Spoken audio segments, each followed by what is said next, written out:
ఓం శ్రీ గురుభ్యో నమ. ఆదిత్యాది నవగ్రహ దేవతాభ్యో నమ.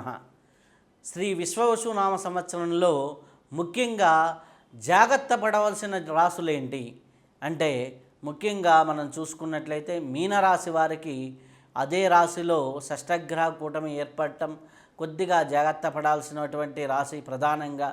అలాగే అష్టమ శని ప్రభావం ఉన్నటువంటి రాశి సింహరాశి.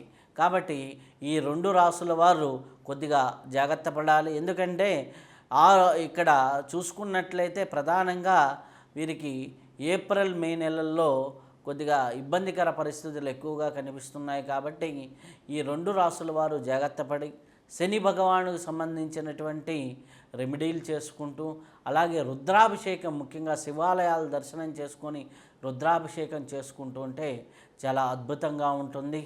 శుభం భూయా. సర్వే జనా సుఖినో భవంతు.